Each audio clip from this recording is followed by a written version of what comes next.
चलो बच्चों, आज हम लोग शुरू करते हैं अपना दूसरा chapter, electric potential and electric potential energy. ये वाला जो हमारा चैप्टर है बेटा, ये एनसीईआरटी में दे रखा है इलेक्ट्रिक फील्ड एंड कैपेसिटेंस के नाम, इलेक्ट्रिक पोटेंशियल एंड कैपेसिटेंस के नाम से दिया हुआ है ये चैप्टर। लेकिन हम बेटा कैपेसिटेंस को एक सेपरेट चैप्टर में पढ़ेंगे। इसमें हम इलेक्ट्रिक पोटेंशियल और पोटेंशियल एनर्जी के बारे में ही बात करेंगे, और इसके अलावा हम इसमें बात करेंगे कंडक्टर्स की। तो वो कैपेसिटेंस के लिए हम सेपरेट चैप्टर करेंगे, ठीक है। तो इलेक्ट्रिक पोटेंशियल और पोटेंशियल एनर्जी, ये कुछ वो सारी चीज़ें हैं बेटा जो हमारी रिपीट हो चुकी हैं। ये हम 11वीं क्लास में पढ़ चुके हैं इन सारी बातों को पोटेंशियल एनर्जी के फॉर्म में, लेकिन वो तो याद रहेंगी नहीं, अब भूल गए होगे, ठीक है। तो इसके लिए थोड़ा सा हमने इसको थोड़ा सा आपकी याददाश्त को मजबूत करने के लिए एक दो आर्टिकल, ये टॉपिक्स जो हैं इस तरह से मैं पढ़ाने की कोशिश करूँगा कि आपको 11वीं की चीज़ें जल्दी याद आ जाएं। आपको पूरा तो नहीं पढ़ा पाऊँगा वर्क पावर एनर्जी, उसके लिए आपको वर्क पावर एनर्जी पढ़ना बहुत ज़रूरी है, लेकिन फिर भी हम कोशिश करेंगे कि आपको सारी चीज़ें समझ में आ जाएँ, लिंक में कहीं भी कोई प्रॉब्लम ना रहे, ठीक है ना भाई। तो इस चैप्टर का हम श्रीगणेश करते हैं फटाफट से। तो इस चैप्टर में अपने को 5 आर्टिकल हम इसमें पढ़ेंगे।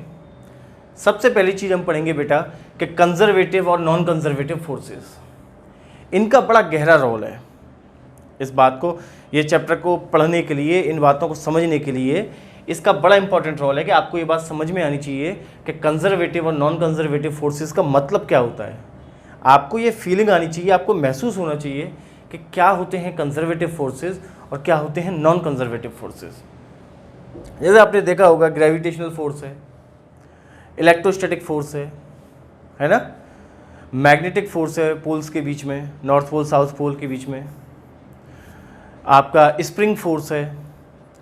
ये फोर्स बेटा हमारे कंजर्वेटिव फोर्स होते हैं, इन्हें हम कहते हैं कंजर्वेटिव फोर्सेस।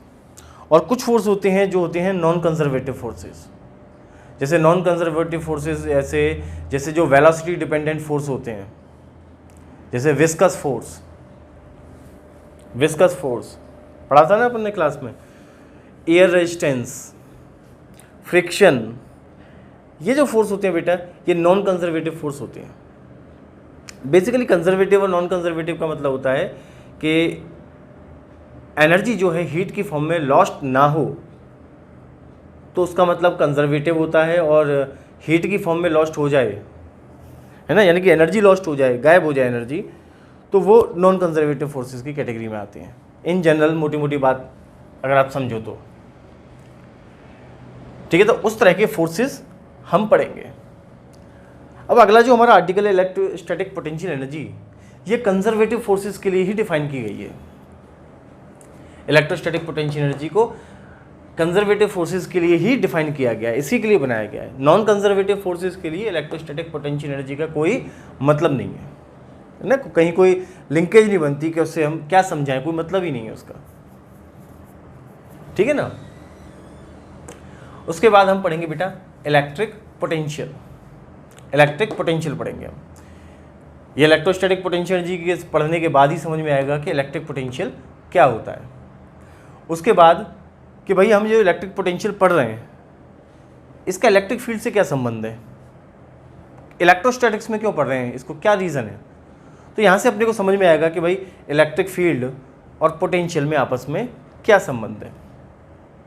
और लास्ट में हम पढ़ेंगे कंडक्टर्स की इलेक्ट्रोस्टैटिक्स ऑफ कंडक्टर्स के बारे में जानेंगे हम अच्छे से, ठीक है। तो अभी जो पुराना जो लेक्चर रहेगा अभी आज का, ये हमारा पुराना लेक्चर पुरानी यादों पे बेस्ड होगा, ठीक है। चलो हम लोग शुरू करते हैं, कहीं कोई पुरानी कोई बात ऐसी छूट ना गई हो, इसलिए मैं इसको अच्छे से यहाँ एक्सप्लेन कर दे रहा हूँ। तो फटाफट से आप एक काम करो बेटा, अपनी स्क्रीन को पॉज करो और पूरी शिद्दत के साथ इस इंडेक्स को नोट करो। आप इस इंडेक्स को बढ़िया से नोट कर लो। फिर अब हम अपना लेक्चर शुरू करते हैं। बेसिक लेक्चर है, लेकिन बहुत इंपॉर्टेंट लेक्चर है, समझना बहुत ज़रूरी है बच्चों। तो हम शुरू करते हैं अपना पहला आर्टिकल कि कंजर्वेटिव और नॉन कंजर्वेटिव फोर्सेस क्या होती हैं, और ऐसी क्या बात है कि इलेक्ट्रिक पोटेंशियल एनर्जी को कंजर्वेटिव फोर्सेस के लिए ही डिफाइन किया गया है। तो शुरू करते हैं बेटा फर्स्ट आर्टिकल का पहला पॉइंट, कंजर्वेटिव फोर्सेस। कैसे? Conservative forces, conservative forces.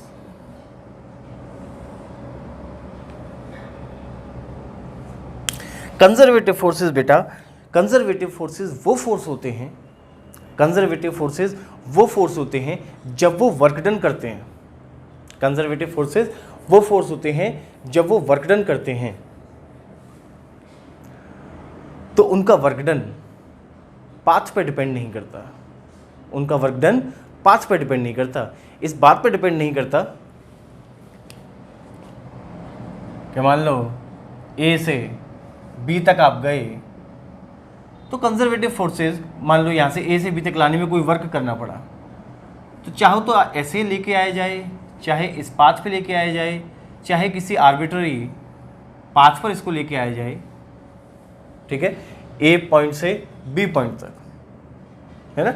जैसे आप किसी एम मास की बॉडी को उठा रहे हैं और आप इसको एच हाइट पे ले आके रख दें, अब आप सीधे लेके जाएं, इस तरह से लेके जाएं, या किसी आर्बिट्ररी पाथ पर ऐसे किसी भी पाथ पर इस तरह से लेके जाएं, तो कंजर्वेटिव फोर्सेस वो फोर्सेस होते हैं जिनके द्वारा किया गया वर्क डन पाथ पे डिपेंड नहीं करता, जिनके द्वारा किया गया वर्क डन पाथ पे डिपेंड नहीं करता। आप किसी भी रास्ते से एक पॉइंट से दूसरे पॉइंट तक किसी बॉडी को ले जाने में, डिस्प्लेस करने में आप वर्क कर सकते हो, लेकिन वो वर्क पाथ पे डिपेंड नहीं करता, ठीक है। और या ना ही उनके अगेंस्ट अगर कोई फोर्स लग रहा है, उनके अगेंस्ट अगर कोई फोर्स लग रहा है कंजर्वेटिव फोर्स के अगेंस्ट, और वो भी अगर पाथ पे डिपेंड नहीं कर रहा, ठीक है, वो भी अगर पाथ पे डिपेंड नहीं कर रहा, तो ऐसे फोर्सेस को हम बोलते हैं बच्चों कंजर्वेटिव फोर्सेस। ऐसे फोर्सेस को हम बोलते हैं कंजर्वेटिव फोर्सेस, ठीक। ऐसे फोर्सेस को हम बोलेंगे बेटा कंजर्वेटिव फोर्सेस। तो conservative forces are those forces, conservative forces are those forces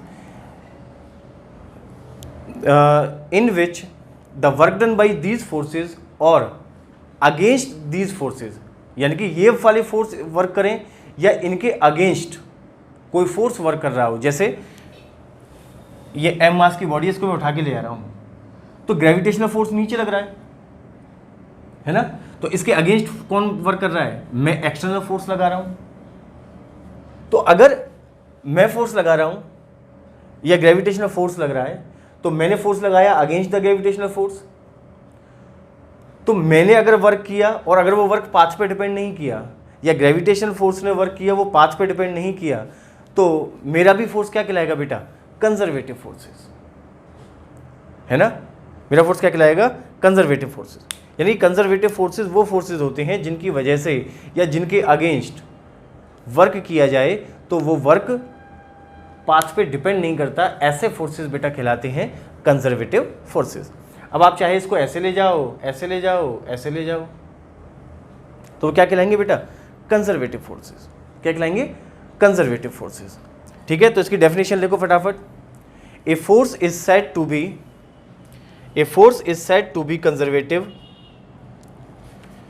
A force is said to be conservative if work done by this force, if work done by this force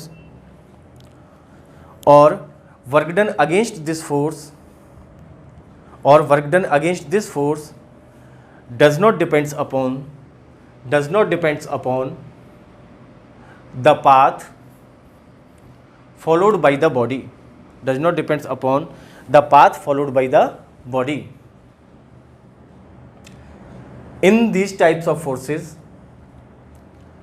work done depends only upon initial and final positions. Work done depends only upon initial and final position. इस तरह के forces की वजह से जो work done होता है वो केवल इनिशियल और फाइनल पोजीशन पर ही डिपेंड करता है, केवल इनिशियल और फाइनल पोजीशन पर डिपेंड करता है, पाथ पर डिपेंड नहीं करता, पाथ पर डिपेंड नहीं करता। ठीक है, देखो जैसे समझो, मैं एक एग्जाम्पल लेता हूं जो आपने पढ़ रखा है एग्जाम्पल। ये मान लो अर्थ की सरफेस है, ये मान लो बच्चों क्या है, अर्थ की सरफेस। अब इस m मास की बॉडी को h हाइट तक ले जाना है, इस m मास की बॉडी को h हाइट तक ले जाना है। तो क्या क्या हो सकता है, देखो मैं इसको सीधे उठा के रख दूं यहां पर, मैं इसको सीधे उठा के रख दूं यहां, या इसको एक रास्ता तो ये हो गया। दूसरा रास्ता कौन सा हुआ, इसको पहले इस तरफ ले गए, फिर इसको इस तरफ ले गए, ये दूसरा रास्ता हो गया, यहाँ उठा के रख दिया। और तीसरा रास्ता क्या हुआ, इसको डायरेक्टली यहाँ से ऐसे तिरछा या कैसे भी उठा के यहाँ रख दिया। तो अगर हम बात करेंगे कि work done by gravitational force, work done by gravitational force, तो हम पाएंगे बेटा कि तीनों ही केस में जो वर्क डन है वो इक्वल है। तीनों ही केस में जो वर्क डन है वो इक्वल है। वो इस बात पे डिपेंड नहीं कर रहा कि आप किस रास्ते से लेके जा रहे हो, ठीक है, वो इस रास्ते पे बात पे डिपेंड नहीं कर रहा आप किस रास्ते पे लेके जा रहे हो, वो डिपेंड कर रहा है कि आपकी इनिशियल और फाइनल पोजीशन क्या है। तो यहाँ से इसकी हाइट, यहाँ पे भी h है, यहाँ भी h है, यहाँ भी h है, ठीक है। तो ग्रेविटेशनल फोर्स कैसा है, एक कंजर्वेटिव फोर्स। कैसा है, कंजर्वेटिव फोर्स। जैसे मान लो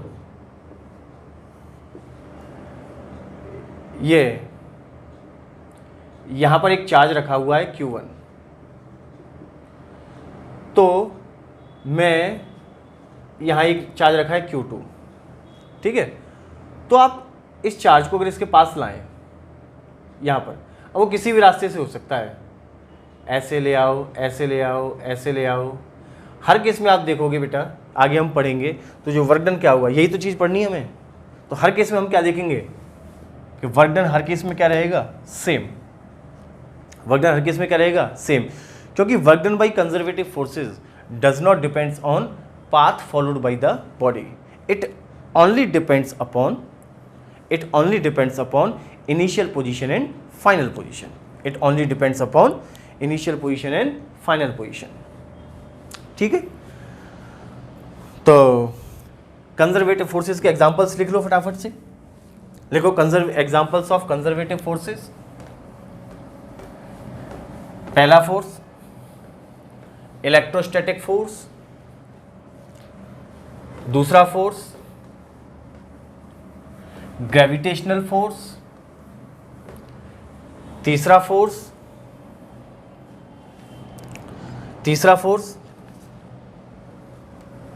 इलास्टिक फोर्स, या फिर जिसको हम बोलते हैं स्प्रिंग फोर्स, इलास्टिक फोर्स या फिर स्प्रिंग फोर्स, इलास्टिक फोर्स या spring force. Magnetic force between two poles of a magnet, है ना, ये सब क्या है बेटा, कंजर्वेटिव फोर्सेस, ये सब क्या है, कंजर्वेटिव फोर्सेस, ठीक। अब एक तरह के फोर्सेस और आते हैं, central forces.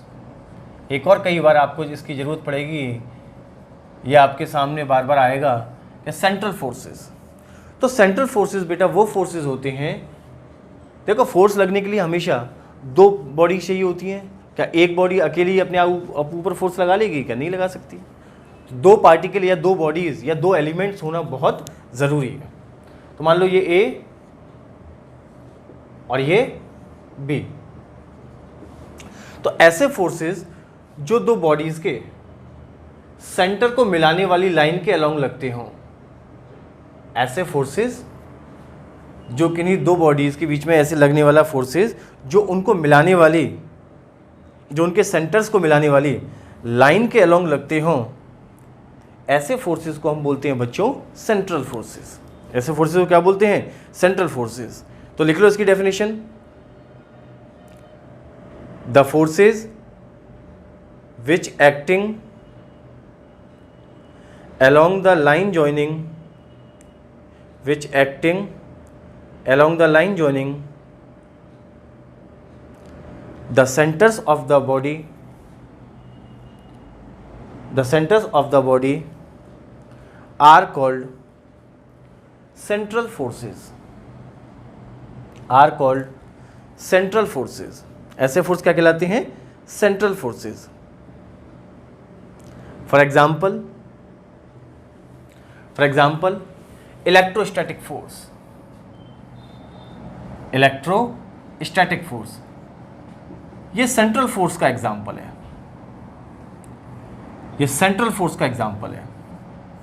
Electrostatic force. Gravitational force, ये क्या है बेटा? सेंट्रल फोर्सेस के एग्जाम्पल्स। और सेंट्रल फोर्सेस होते हैं बच्चों कंजर्वेटिव। सेंट्रल फोर्सेस कैसे होते हैं? कंजर्वेटिव। ध्यान रखने वाली बात, सेंट्रल फोर्सेस कैसे होते हैं? Conservative forces. ठीक, अब आ जाते हैं हम लोग प्रॉपर्टीज ऑफ कंजर्वेटिव फोर्सेस। एक बार हम सारी प्रॉपर्टीज ऑफ कंजर्वेटिव फोर्सेस देख लेते हैं कि कंजर्वेटिव फोर्सेस की क्या क्या प्रॉपर्टीज है। ठीक, चल, properties of conservative forces. Heading डालो, प्रॉपर्टीज ऑफ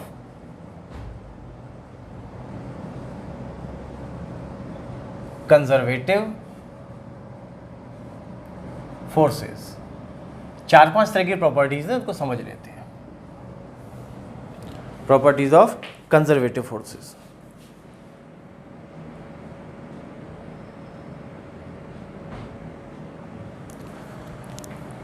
पहली property, work done by conservative forces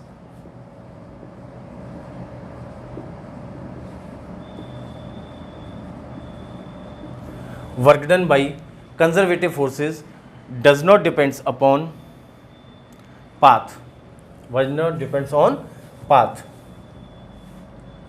Does not depends on path.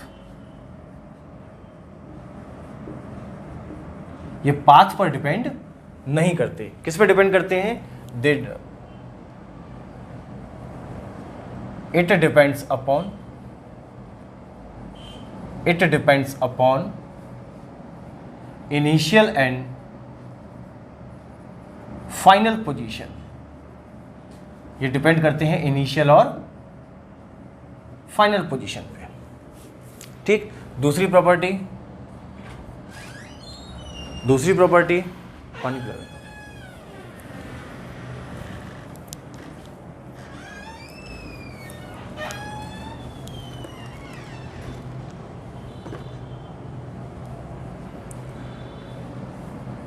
Work done by conservative forces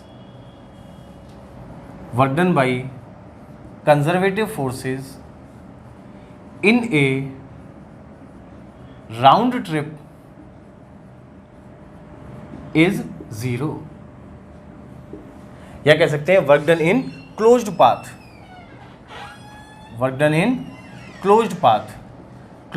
में वर्क डन क्या होगा? 0 by conservative forces.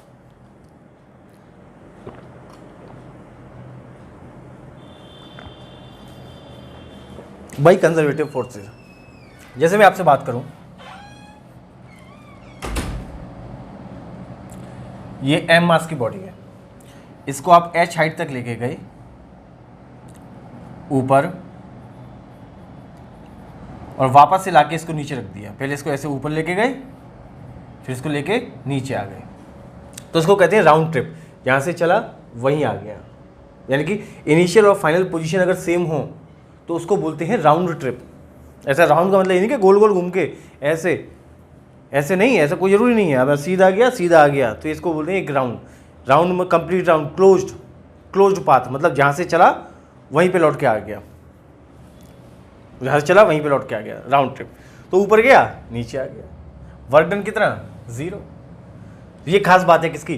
Conservative forces की, है ना। यानी कि जितनी एनर्जी पहले थी इसके अंदर, ये ऊपर गया, बढ़ गई, नीचे ले आए फिर घट गई, यानी कि जितनी पहले थी एनर्जी उतनी ही रही, यानी कि एनर्जी क्या रही, कंजर्व रही। एनर्जी क्या रही, कंजर्व रही, एनर्जी कंजर्व रही।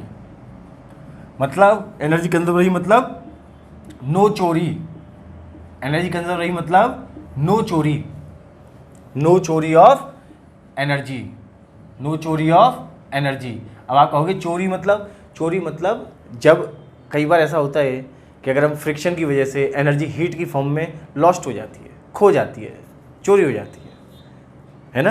तो देखो अगर यहाँ पर एयर फ्रिक्शन ना हो, केवल ग्रेविटेशनल फोर्स हो, तो अभी इसकी पोटेंशियल एनर्जी mgh 0, ऊपर ले गए mgh, नीचे ले आए फिर से h 0, पोटेंशियल एनर्जी 0। तो जितनी एनर्जी थी उतनी ही बनी रही, टोटल एनर्जी जितनी थी उतनी बनी रही। तो एनर्जी क्या रहती है, कंजर्व रहती है, इसलिए इन फोर्सेस का नाम क्या है, कंजर्वेटिव फोर्सेस। तीसरा पॉइंट,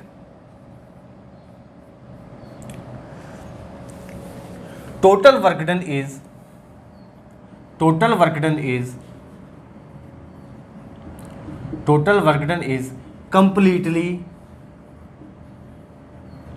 रिकवरेबल, कंप्लीटली रिकवरेबल, यानी कि पूरे वर्क को हम रिकवर कर सकते हैं। रिकवर का मतलब भाई इसकी पहले 0 थी, mgh हो गई, फिर से नीचे लेके आए, फिर से 0 हो गई, अब फिर से इसको h हाइट पे दोबारा ले जाएंगे तो अब इसकी कितनी हो जाएगी, mgh। भाई इसको पहली बार ले गए h हाइट पे तो कितनी पोटेंशियल एनर्जी, mgh। ये ऐसे समझो कि ये h हाइट पे बॉडी रखी थी, इसकी पोटेंशियल एनर्जी mgh थी, जमीन पे ले गए 0 हो गई, वापस इतनी हाइट पे लेके आएंगे तो पोटेंशियल कितनी हो जाएगी, mgh, यानी कि उसी हाइट पे वापस ले आए तो पूरी एनर्जी क्या हो गई, रिकवर हो गई, पूरी एनर्जी क्या हो गई, रिकवर हो गई। यही बात है इसका, यही कहने का मतलब है, यही इसका कहने का मतलब है। ठीक, चौथी बात, concept of potential energy, concept of potential energy is defined, है ना, ये बातें ध्यान रखना आप, है ना। Concept of potential energy is defined only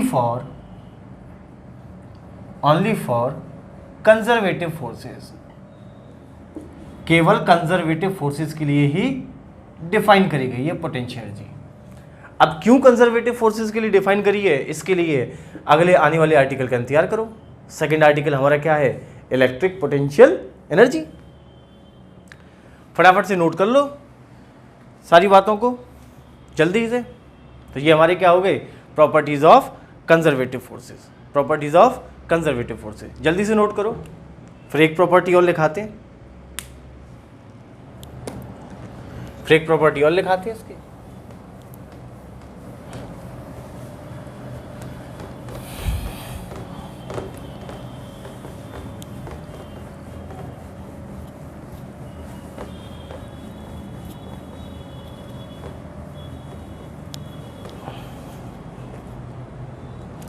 fifth point, ठीक है, ये फिफ्थ पॉइंट भी इलेक्ट्रिकल पोटेंशियल एनर्जी में ही समझ में आएगा। Work done by conservative forces, work done by conservative forces equals to minus of, equals to minus of final potential energy, या इसको ऐसे लिख लो, work done by conservative forces equals to minus delta U, minus delta U. Work done by conservative forces is equal to minus delta U. Delta U मतलब minus U final minus U initial, या फिर आप कह सकते हो U initial minus U final. देखो minus sign का multiply हो जाएगा, है ना, यानी कि work done by conservative forces equals to आपका क्या आ रहा है, U initial minus U final. और अगर आप U final minus U initial करोगे तो work done by conservative forces कैसा आएगा, नेगेटिव। कब, जब आप U final minus U initial करोगे। इसका मतलब कि final potential energy initial potential energy से कम है। ठीक है ना, चलो नोट कर लो, ये ध्यान रखना, ये सारे बड़े काम की चीजें हैं। Work done by conservative forces is equal to minus delta U, या फिर minus U final minus U initial, या फिर is equal to U initial minus U final. आप हमेशा इसको ऐसे याद रखना, आपको कभी कंफ्यूजन नहीं होगा कि work done by conservative forces equals to U initial minus U final. ये याद रखना आप, ये आपके ज़्यादा काम आएगा, यही वाला एक्सप्रेशन आपके बहुत काम आएगा। ठीक है, ये तो सब ऐसे ही लिखाने के लिए बता दिया, बाकी आपके जो काम आएगा न्यूमेरिकल्स में वो ये एक्सप्रेशन आएगा। ठीक, फटाफट नोट करो, फटाफट से नोट करो।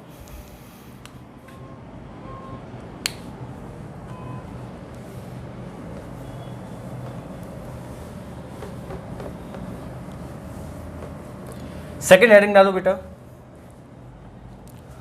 Work done by sorry second, first article की second, non conservative forces, non conservative forces.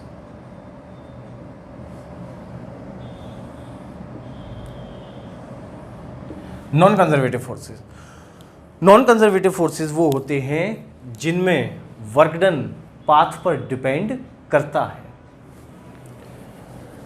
Non conservative forces are those forces by which work done depends on, by which work done depends on path, not only on, केवल initial और final position पे depend नहीं करता, path पर भी depend करता है। किस पर डिपेंड करता है, पाथ पर। मतलब अगर आप ए पॉइंट से बी पॉइंट तक जाएं तो सीधे जाएंगे तो वर्क डन कुछ और, ऐसे जाएंगे तो वर्क डन कुछ और लहरते हुए जाएंगे तो वर्क डन कुछ और ही होगा। यानी कि work done A not equals to work done B not equals to work done C. ऐसे फोर्सेस के द्वारा, ऐसे फोर्सेस जो जब वर्क करने लगते हैं तो उनके द्वारा किया गया वर्क पाथ पर डिपेंड करता है, ऐसे फोर्सेस को हम बोलते हैं नॉन कंजर्वेटिव फोर्सेस। ठीक, पहली बात। दूसरी बात, energy lost in the form of heat. जब नॉन कंजर्वेटिव फोर्सेस लगते हैं तो एनर्जी की चोरी शुरू हो जाती है, एनर्जी हीट की फॉर्म में लॉस्ट होने लगती है, एनर्जी हीट की फॉर्म में लॉस्ट होने लगती है। ठीक, बिल्कुल सही। Work done is not completely, work done is not completely recoverable. Work done पूरी तरह से रिकवर नहीं हो सकता, क्योंकि जो एनर्जी हीट की फॉर्म में लॉस्ट हो गई तो वो तो गई एनवायरनमेंट में। अब या तो एनवायरनमेंट से ये फोर्स, उस जो एनर्जी लॉस्ट हो चुकी है हीट की फॉर्म में, या तो उसको बुलाएं, आओ, है, तब तो रिकवर हो पाएगी, अदरवाइज तो ये तो रिकवर नहीं करेंगे। तुम कर दो अलग से, वो एक अलग बात है, लेकिन ये भाई साहब नहीं करेंगे नॉन कंजर्वेटिव फोर्सेस, है ना। तो work done is not completely recoverable, work done is not completely recoverable. ठीक, work done in a round trip, work done in a round trip not equals to 0, जैसे उसमें होता था ना कि वर्क डन वही नेट वर्क डन क्या होगा उसकी वजह से 0 राउंड ट्रिप में, इसमें work done in round trip not equals to 0, है ना। अब जैसे इसको इधर से हम चले, फ्रिक्शन की वजह से घूमते हुए इधर आए, लौट के यहीं आ गए, तो क्या वर्क डन 0 रहा ना भाई, कितनी सारी एनर्जी हीट की फॉर्म में लॉस्ट हो तो गई। वर्क डन तो 0 जब होता जब ये एनर्जी वापस आ जाती, तो work done in a round trip not equals to 0, work done in a round trip not equals to 0। फटाफट नोट करो। तो ये तो है हमारे conservative and non conservative forces. फटाफट से नोट करो, फिर आगे बढ़ते हैं, ठीक है।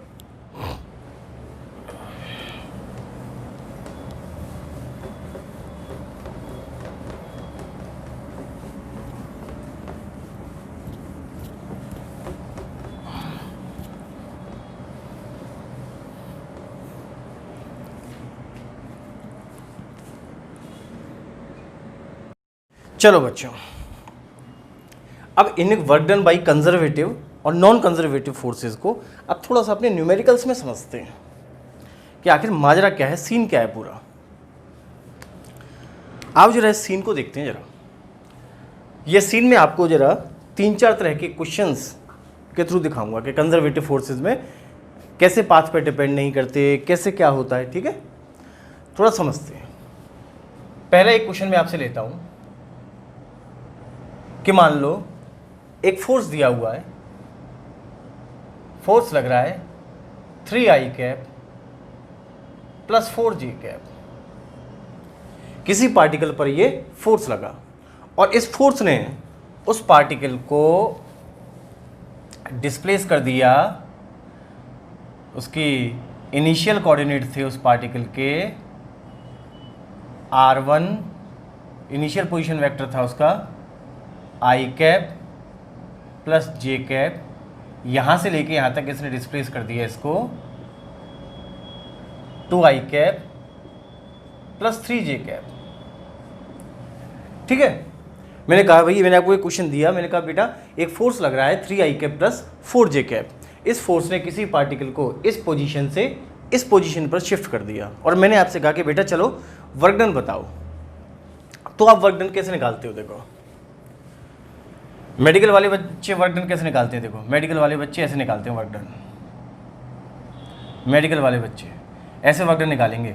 Work done is equal to F X R X plus F Y R Y plus F Z R Z without integration, ठीक है ना। तो आर एक्स क्या, डिस्प्लेसमेंट का, ठीक है। और डिस्प्लेसमेंट हमारा क्या हो जाएगा बेटा? देखो, डिस्प्लेसमेंट हो गया हमारा r2 माइनस r1, तो 2i cap plus 3j cap minus i cap minus j cap. आप इसको निकालोगे 2i cap minus i cap 3j cap minus j cap plus 2j cap. तो ये हो गया आपका डिस्प्लेसमेंट वेक्टर, ठीक है। तो आप इसमें फॉर्मूला लगाओगे तो ये पाओगे कि 3 इंटू आर एक्स कितना है 1, देखो F X R X, F X कितना 3, आर एक्स कितना 1 प्लस एफ वाई कितना 4, आर वाई कितना आपका आर वाई 2। तो आपका आंसर आ गया work done is equal to 3 + 8 11 joule. 3 + 8 11 joule, ठीक है। कैसा फोर्स था ये कांस्टेंट फोर्स था। कैसा फोर्स था? कांस्टेंट फोर्स था। ये पोजीशन, ये डिस्प्लेसमेंट हुआ इसमें, आपने वर्क डन कैलकुलेट कर दिया 11 जूल। तो आपने ये देखा, जरा भी आपको फर्क पड़ा इस बात से कि सर ये किस रास्ते से गया? भाई इसके कोऑर्डिनेट्स क्या थे? आप देखो इसके कोऑर्डिनेट्स क्या थे, इनिशियल कोऑर्डिनेट्स क्या थे 1 1, यहाँ से ये कोऑर्डिनेट्स क्या हो गए 2 3। अब मान लो एक पार्टिकल की ये इनिशियल कोऑर्डिनेट है, ये 1 1 है, ये 2 3 है, तो आपने कहीं इस बारे में चर्चा करी कि सर हम सीधे गए, हम टेढ़े गए, हम लहरते हुए गए, कोई फर्क पड़ा क्या? नहीं पड़ा। आपने वर्क डन निकाल लिया और प्रैक्टिकली देखा, यही आंसर आया। यानी कि work done by this force does not depends on path. इस फोर्स की वजह से जो वर्क डन है वो पाथ पे डिपेंड ही नहीं किया, कहीं कोई चक्कर ही नहीं पड़ा, सब बढ़िया से सब निपट गया, बहुत आराम से निपट गया। अच्छा, अब सपोज करो मैं एक और क्वेश्चन देता हूं आपको। ये कैसा फोर्स था? Constant force. तो कांस्टेंट फोर्स में तो आपने सिर्फ वही डॉट प्रोडक्ट वाला फॉर्मूला लिया और फटाक से यूज कर दिया और मस्त एकदम बल्ले बल्ले होगी तुम्हारी। तो दूसरा देखो आप, दूसरा आपने क्या किया? दूसरा मैं क्वेश्चन दिया मैंने आपको कि भाई मान लो एक फोर्स है, मैंने आपको एक वेरिएबल फोर्स दिया। क्या दिया मैंने आपको? एक वेरिएबल फोर्स दिया, वेरिएबल। तो वेरिएबल फोर्स क्या था? वो एक्स आई कैप प्लस वाई स्क्वायर जे कैप, एक्स आई कैप प्लस वाई स्क्वायर जे कैप। मैंने आपको ये फोर्स दे दिया, ठीक है, और कहा कि इस फोर्स की वजह से जो पार्टिकल था उसका इनिशियल पोजीशन वेक्टर मान लो आई कैप प्लस जे कैप से वो शिफ्ट हो गया कहाँ पर? यही ले लो 2i cap plus 3j cap पर, 2i cap plus 3j cap पर। तो बेसिकली क्या हुआ? 1 1 से लेकर कहाँ शिफ्ट हो गया? 2 3 पर। ये दो इसके कोऑर्डिनेट 1 1 से लेके 2 3 पर शिफ्ट हो गया। अब मैंने पूछा आपसे बेटा वर्क डन बताओ, तो वर्क डन के लिए आपने क्या किया? D W F dot D R, D W is equal to F dot D R. Integration कर दिया आपने इसका, F dot D R integration कर दिया, तो आपको टोटल वर्क डन पता चलेगा। तो आप क्या करोगे ऐसे करके? F X D X plus F Y, F X D X plus F Y D Y, ये वर्क डन निकालोगे आप, है ना? F X D X plus F Y D Y. Limit कौन कौन सी रखोगे बेटा? एक्स की लिमिट देखो आप 1 से लेके 2 तक, है ना? इनिशियल कोऑर्डिनेट 1, फाइनल कोऑर्डिनेट 2, तो आपने लिमिट रखी 1 से लेके 2 तक। और वाई में आपने लिमिट रखी 1 से लेके 3 तक, 1 से लेके 3 तक, ठीक है? स्क्रीन पॉज करके नोट कर लो, फिर मैं आगे वाले क्वेश्चन पे बढ़ता हूँ, आगे सॉल्व करता हूँ। नोट कर लो स्क्रीन पॉज करके, हो गया? चलो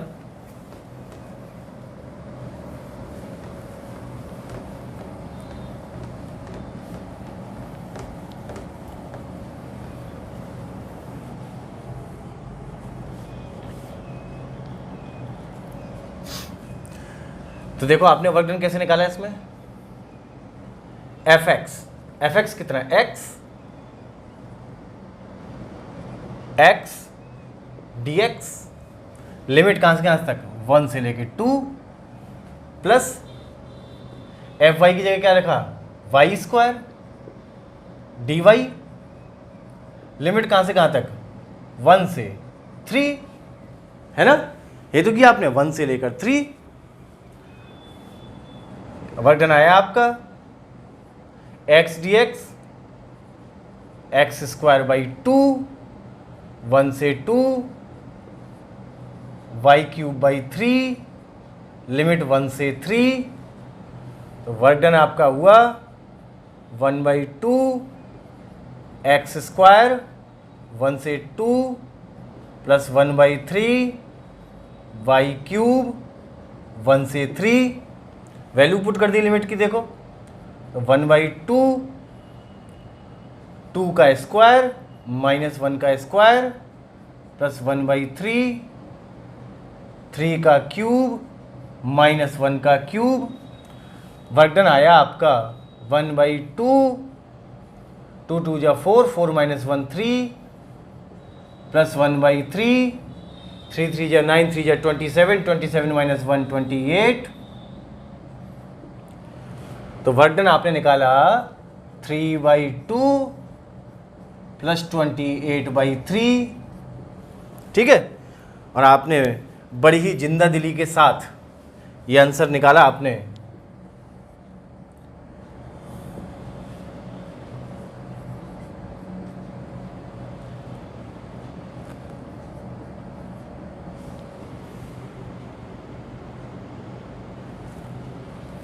सिक्सटी 65/6 जूल, 65/6 जूल। आपने फिर आंसर निकाल दिया। आपने तो हमसे पूछा ही नहीं कि ये इस रास्ते से गया, इस रास्ते से गया, इस रास्ते से गया, आंसर आ गया।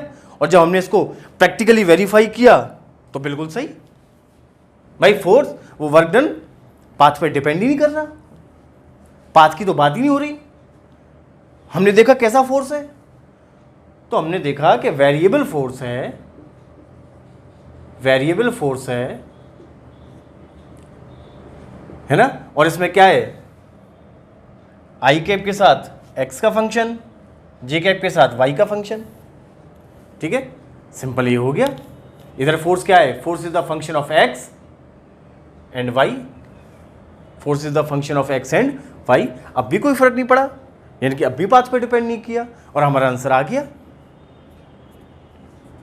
और देखो, चलो एक एग्जांपल और देखो, यानी कि इस वाले एग्जांपल में और इस वाले एग्जांपल में अगर फोर्स एक्स वाई जेड का फंक्शन है या फिर फोर्स कांस्टेंट है तो वर्क डन पाथ पर डिपेंड नहीं करता। तो ये कैसा फोर्स रहा होगा, कंजर्वेटिव फोर्स। कैसा फोर्स रहा होगा, कंजर्वेटिव फोर्स।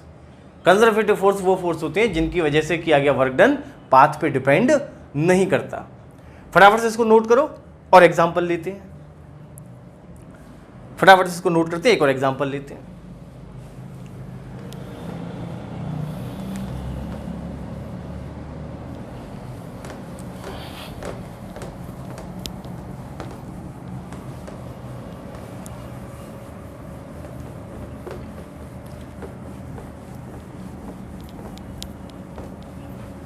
देखो एक एग्जांपल और लेते हैं हम।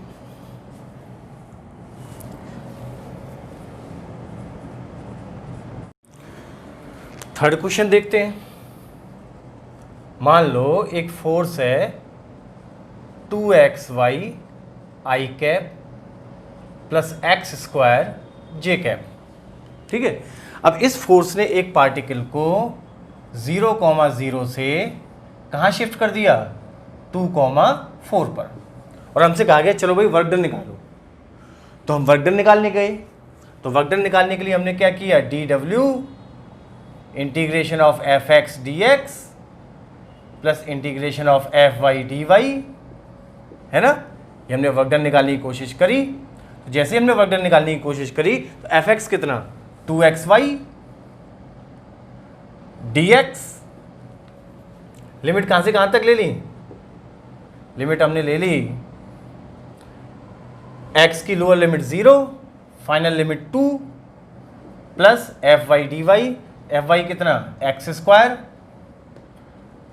D y lower limit 0, y की देखो अपर लिमिट 4। अब अपन इसको आगे सॉल्व करने लगे। तो अब आप देखो क्या आप इसको सॉल्व कर पाओगे आप, 2xy dx का इंटीग्रेशन, या फंस गए, या फंस गए। अब ये तभी सॉल्व होगा जब ये परफेक्ट डिफरेंशियल फॉर्मेट होगा, ये है ना। अगर ये परफेक्ट डिफरेंशियल के फॉर्मेट में है तभी सॉल्व हो सकता है। अब ये परफेक्ट डिफरेंशियल फॉर्मेट में होगा तभी सॉल्व हो सकता है आगे। अगर ये परफेक्ट डिफरेंशियल फॉर्मेट में नहीं हुआ तो ये सॉल्व नहीं हो सकता।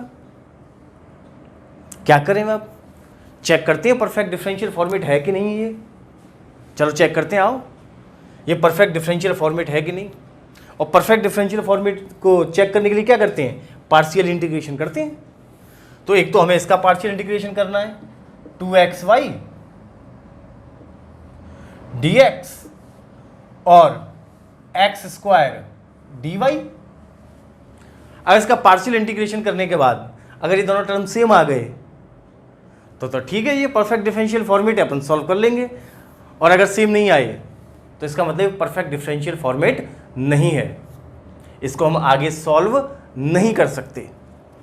देखो इसका पार्शियल इंटीग्रेशन करो, इसका पार्शियल इंटीग्रेशन करेंगे तो क्या आएगा, देखो पार्शियल इंटीग्रेशन करने पर ये अपने को मिलेगा एक्स स्क्वायर वाई। क्या मिलेगा? X square Y. इसको पार्शियल इंटीग्रेट करना है with respect to X square Y.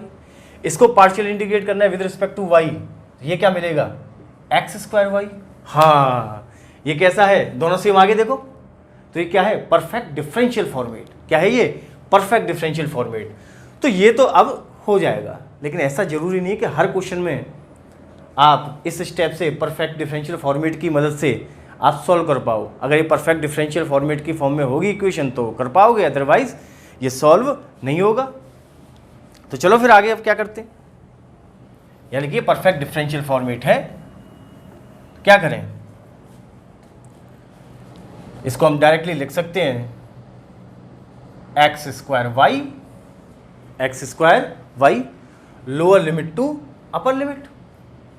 और लोअर लिमिट क्या होगी? देखो एक्स स्क्वायर वाई की लोअर लिमिट क्या होगी? 0 स्क्वायर इंटू 0, तो लोअर लिमिट क्या हो गई? 0। ठीक है, लोअर लिमिट क्या हो गई? 0।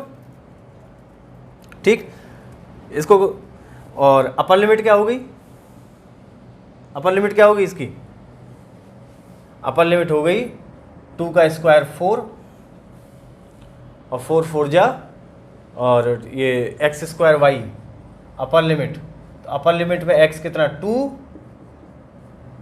4 16 है ना? बोलो बस। तो वर्क डन हमारा कितना आ गया निकल के? ठीक है, इसको हमने मान लिया के, ये क्या हो गया? डी के लोअर लिमिट 0 अपर लिमिट 16, तो हमारा वर्क डन आ गया 16 जूल। हमारा वर्क डन आ गया 16 जूल। लेकिन हर इक्वेशन परफेक्ट डिफरेंशियल फॉर्मेट में हो ऐसा तो कोई ज़रूरी है नहीं, है ना? ऐसा कोई ज़रूरी नहीं है कि आप हमेशा सॉल्व कर पाओगे आप। ठीक है, हाँ ये बात तो है। तो आप देखो इस वाले क्वेश्चन में भी आपको पाथ की ज़रूरत नहीं पड़ी, इस वाले क्वेश्चन में भी आपको पाथ की ज़रूरत नहीं पड़ी कि भाई रास्ता कौन सा है, कौन सा पाथ है, इसकी ज़रूरत नहीं पड़ी आपको। तो ये भी कैसा है? Conservative force. यानी कि कंजर्वेटिव फोर्स के देखो कांस्टेंट फोर्स हो, अगर force as a function of X Y या जेड दिया हो, या फिर फोर्स परफेक्ट डिफरेंशियल की फॉर्म में हो। और परफेक्ट डिफरेंशियल की फॉर्म में चेक करने का क्या तरीका होता है? इसको पार्शियली इंटीग्रेट करो, अगर सारी टर्म एक जैसे आ जाएं तो परफेक्ट डिफरेंशियल फॉर्मेट होता है, डायरेक्टली इसको सॉल्व कर सकते हैं। इसको फिर इसको डायरेक्टली इसकी तरह क्या लिख सकते हैं? ये लिख सकते हैं इसको हम, ठीक है ना? अच्छा, इसको नोट करो, फिर मैं अगला क्वेश्चन देता हूँ एक आपको। ठीक है, चलो फटाफट से नोट करो।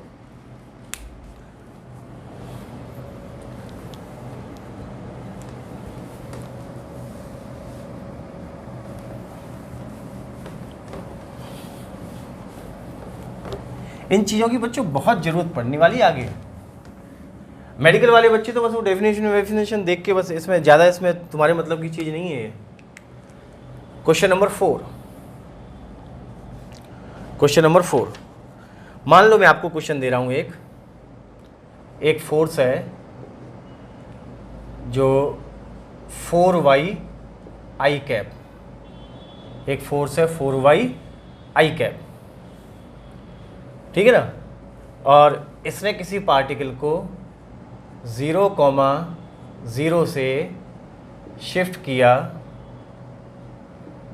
आपका 4y i cap plus 2x square y j cap, ये फोर्स है। 0,0 से 2,4 तक डिस्प्लेस किया और आपसे कहा है चलो बच्चों वर्क डन बताओ, चलो बच्चों वर्क डन बताओ। अब आप वर्क डन निकालने निकले तो dw equals to fx dx fy dy, ठीक है? टोटल वर्क डन हुआ आपका fx कितना 4y dx 2x² y dy, lower limit x की कितनी 0, upper limit 2, lower limit y की 0, अपर लिमिट 4। अब इंटीग्रेशन करो आप, देखो फिर से वही y(x) फंस गया फिर से इंटीग्रेशन में। अब अपने को क्या करना है, इसको चेक करना है, इसको ये परफेक्ट डिफरेंशियल की फॉर्म में है या नहीं है। तो इसको पार्शियल इंटीग्रेट करो इन टर्म्स ऑफ x, है ना, इसको पार्शियली इंटीग्रेट करो इन टर्म्स ऑफ x, इसको पार्शियली इंटीग्रेट करो विद रिस्पेक्ट टू y, यानी कि दोनों सेम नहीं आएंगे, यानी कि ये परफेक्ट डिफरेंशियल की फॉर्म में नहीं है, not perfect differential, perfect differential की फॉर्म में नहीं है, यानी कि आप इसका वर्क डन नहीं निकाल सकते, नॉट पॉसिबल। जब तक नहीं निकाल सकते जब तक कि आपको यह ना पता हो y is function of x। आपको यह पता होना चाहिए कि y is the function of x। कैसे है, how is the y is the function of x। y और x में रिलेशन जब तक आपको नहीं पता होगी आप इसको आगे सॉल्व नहीं कर सकते। और y as a function of x, इसका मतलब यानी कि आपको y as a function of x अगर नहीं पता तो आप नहीं निकाल सकते। यानी कि क्या नहीं पता आपको, पाथ नहीं पता। y as a function of x मतलब सीधी सी बात क्या हुई, पाथ पता होना चाहिए। यानी कि अगर आपको पाथ नहीं पता तो वर्क डन निकाला नहीं जा सकता,